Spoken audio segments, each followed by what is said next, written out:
Beli freezer khusus ASI untuk persiapan mengasihi di bulan Ramadan dan bila kembali kerja nanti. Alhamdulillah, ternyata hampir 21 hari atau 3 minggu Dek Cio hadir dalam hari-hari kami, mewarnai hari-hari kami, dan semakin comel tentunya. Yap, karena Dek Cio sekarang sudah semakin gemuk. Sebagai seorang ibu yang tentu tidak baru lagi ya, Cikgu cukup bersyukur karena selama punya anak hampir dari yang pertama, Cikgu itu tidak pernah bermasalah dengan namanya perasian ya. Yap, karena mulai dari anak pertama setelah melahirkan itu, bahkan di hari pertama ASI Cikgu itu sudah melimpah ruah.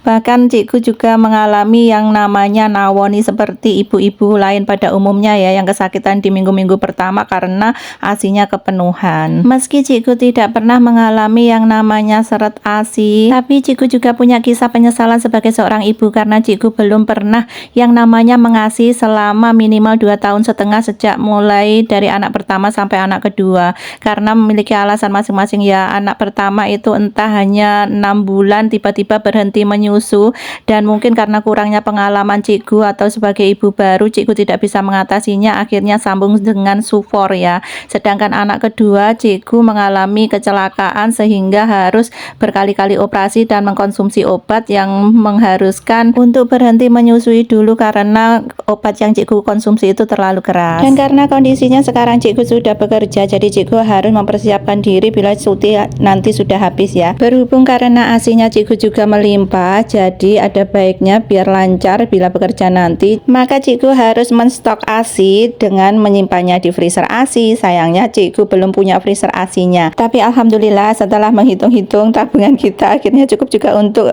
kira-kira untuk beli freezer ASI ya. Jadi kita langsung cus ke UFO Madiun. UFO Elektronik Madiun merupakan salah satu tempat toko elektronik, tempat langganan kita ya. Jadi beli kulkas yang pertama dulu juga di UFO juga, ini sekarang beli freezernya juga kita langsung cus ke sini saja karena pilihannya juga banyak, pelayannya banyak dan ramah juga. Sampai di sana kita langsung bilang mau beli freezer khusus untuk ASI ya, dan ini diajak masnya ke lantai atas, dan ternyata yang ditunjukkan masnya itu salah. Ternyata ini adalah kayak kulkas untuk display minuman seperti itu ya, bukan untuk khusus freezer. Tapi kalau yang box-box seperti ini sebenarnya juga bisa, cuman Cikgu nyarinya yang model kulkas saja, bentuknya yang ada rak-raknya, sehingga kalau ngambil ASI itu mudah gitu loh ya. Kalau model box untuk frozen food seperti ini kayaknya kalau mau ngambil yang bawah seperti itu takutnya nanti wadah ASInya kebentur-bentur, dan karena ada karang esnya nanti takutnya pecah, mudah atau rawan pecah seperti itu.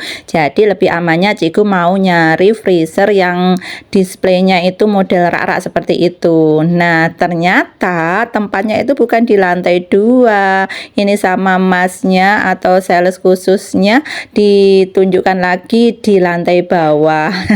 Walah, turun lagi. Oke lah, ndak apa-apa. Sekedar tips saja buat bunda-bundi busui yang mau mencari freezer khusus ASI, ada baiknya itu kita browsing dulu ya, entah itu lewat internet ataupun YouTube. Jadi kita itu bisa punya pengetahuan tentang macam-macam freezer yang baik atau efisien untuk menyimpan ASI kita ya, baik spesifikasinya, bentuknya dan sebagainya. Dan karena kita sudah dapat freezer yang kita inginkan, ini tinggal Pak Banu untuk membayarnya.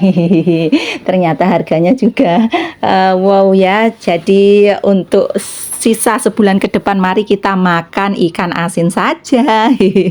Dan ternyata ini Pak suami baru sempat untuk membuka freezernya ya, setelah seharian beliau sibuk di sekolahan meskipun hari Minggu karena bertepatan dengan hari ulang tahun sekolahnya juga. Dan karena dari pagi itu rumah kita masih full tamu, jadi malam-malam larut malam ini Pak Banu baru membukanya dan memasangnya, karena memang stok ASI Cikgu di freezer atau di kulkas dapur itu sudah kosong semua, dan memang niat dikosongkan karena freezernya itu full untuk perlaukan atau perikanan ya. Jadi memang tidak boleh dicampur-campur seperti itu, makanya Cikgu paksakan untuk beli freezer khusus ASI ini. Alhamdulillahnya, bersyukurnya Cikgu Tami itu punya suami yang selalu mensupport, apalagi tentang kebutuhan anak-anak seperti ini ya, terutama ASI seperti ini. Bahkan Pak suami juga ikut belajar tentang perasian ya, bagaimana cara menyimpan ASI yang baik, baik, tentang pentingnya ASI, bahkan sampai cara-cara membantu istri agar tidak terkena baby blues. Dan Tara, ini dia lemari pembeku khusus ASI kita ya, dari Sharp FGM 186 AHS yang memiliki beberapa keunggulan, diantaranya memiliki sistem pendingin direct cooling system menggunakan refrigerant R134A yang non GFG, memiliki ruang pembeku yang besar, memiliki sistem daya rendah dan tegangan rendah, memiliki pembekuan yang cepat dan kuat. Dan ini terdiri dari 6 rak-rakan seperti ini ya, cukup luas ya. Semoga nanti cukup untuk menyimpan ASI-ASInya Decio. Sebenarnya lemari pembeku dari Sharp ini juga ada yang 4 rak ya, cuman sekarang susah nyarinya, jadi tinggal ini. Yang lebih besar lagi malah ada yang bentuknya display kaca depan bening seperti itu, harganya 26 jutaan. Jadi kita beli yang murah ya, semampu kita aja seperti ini ya. Punya ruangan yang luas atau 6 rak seperti ini saja Ciku sudah bersyukur banget, karena kemarin itu pakai freezer yang di kulkas biasa itu sudah penuh, gampang penuh, beberapa hari saja sudah penuh. Jadi semoga dengan 6 rak seperti ini cukup untuk menyimpan ASI-ASInya Decio selama bulan Ramadan nanti. Semoga juga bisa memenuhi stok bila Cikgu sudah bekerja lagi atau cutinya Cikgu sudah habis nanti ya. Jadi mari kita mulai dari awal lagi, pumping lagi, semangat mengasihi, pokoknya full makannya yang bernutrisi ya. Karena jujur li, Cikgu itu kurang mempercayai ASI booster yang terbuat dari pil, kapsul, ekstrak apapun itu. Karena Cikgu itu sering membaca beberapa jurnal tentang perasian ya, bahwa ASI yang baik atau ASI booster yang baik itu sebenarnya berasal dari makanan yang baik, nutrisinya baik. Simpelnya itu ada sayur hijaunya, kemudian proteinnya komplit, ada protein hewani, nabati, dan buah-buahan, semuanya harus berkualitas baik seperti itu ya. Tidak perlu banyak, tapi sering dan bernutrisi tinggi, itu saja sudah cukup membuat ASI kita berlimpah. Kalau busi-busi lainnya bagaimana? Sharing yuk Bun.